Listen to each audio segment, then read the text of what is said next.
Yeah, I know we tried with Butters, but what about maybe Caldwell?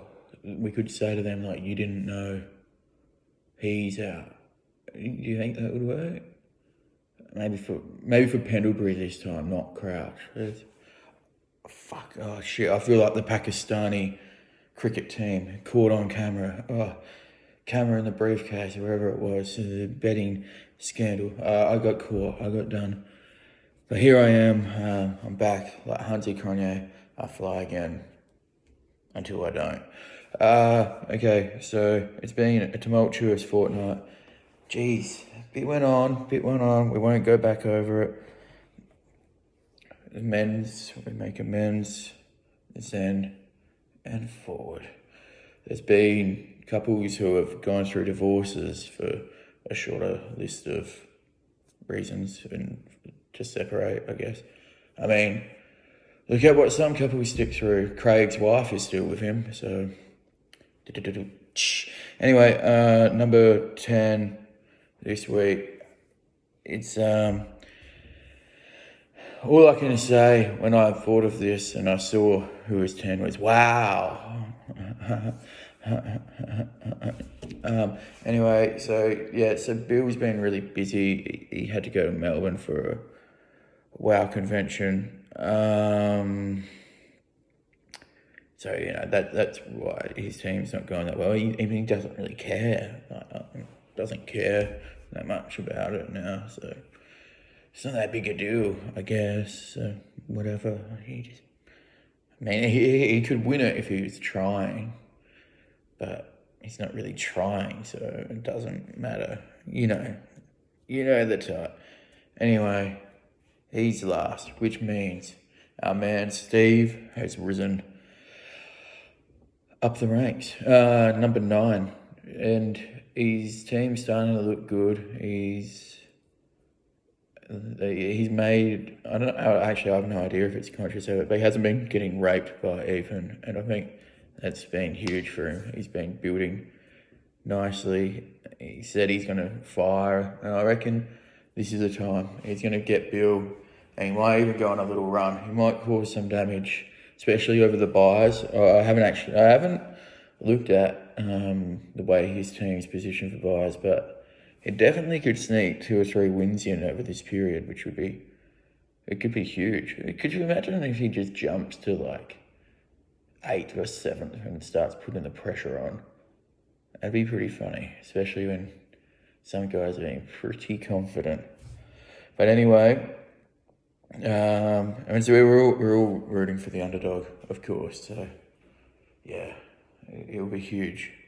Even though he's not an underdog, I said he's got a better team than Bill. But anyway, so number 8 is Pat.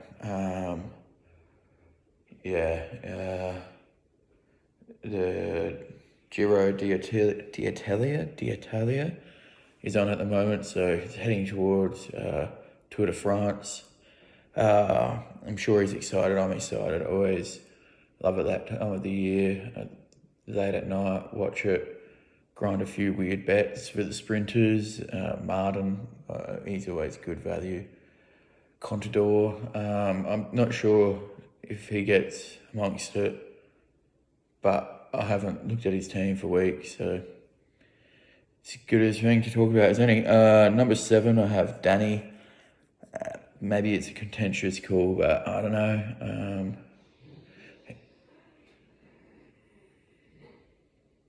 I don't know if anyone heard that, but that sigh was my dog. Something weird happens every time I bring up Danny in this. My hands start, now my dog's just like sighing. Maybe that's how I feel about Danny's team, or how we all feel, how Danny feels. But it's a strange one, and now he's got Clark injured. It's just, I don't know.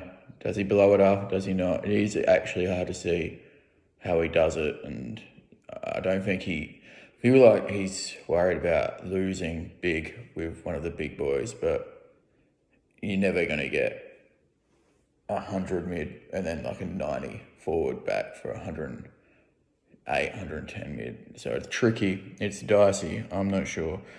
Anyway, Number 6 is me. I'm not doing this any agenda or angling. I genuinely think I'm ranked in this position.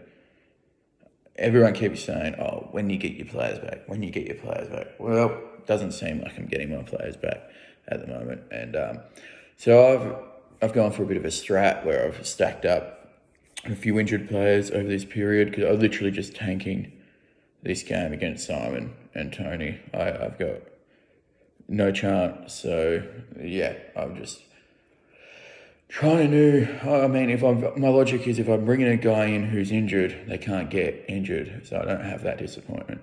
So, but that's my angle and philosophy at the moment.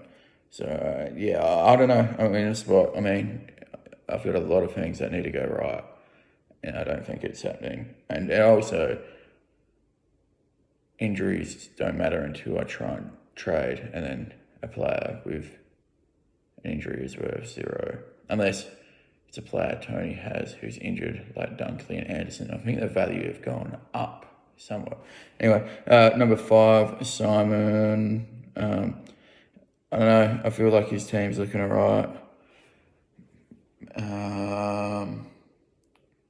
Crouch is a big blow for him, though. He's been hanging on for that all year. That hurts when you take him so early. And I think we all thought it was a good pick. A lot of people thought he might even go earlier. So it's crazy how much he's been of a blow. He's, maybe someone should take a risk on him. But again, trying to determine his value, it's really difficult. I can't carry him. I wish I could. But yeah, I actually don't think he'll be back, to be honest. It doesn't make sense for him to come back. And I actually think he might. I think the Crows would be smart to just let him go and see if they can get a good compo pick for him, maybe, because he's fucking shit. Keys is a lot better player than him.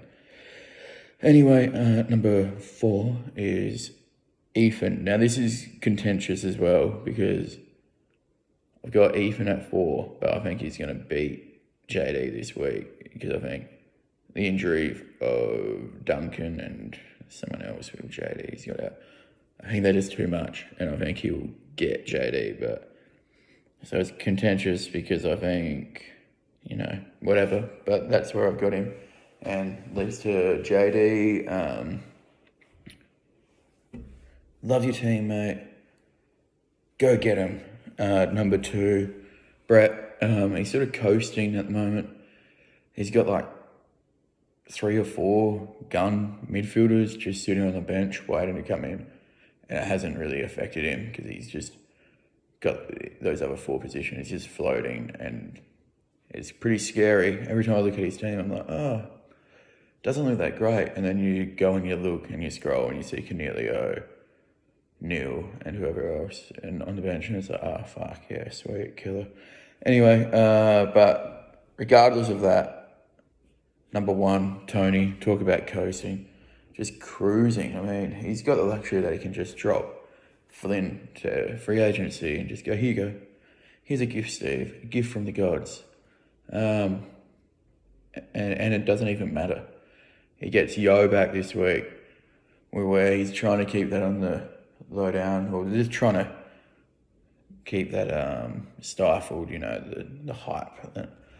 I respect that. Doesn't want to rub it in our face too much. But we see it, we know it, we're aware. Poor Pat, cops it again.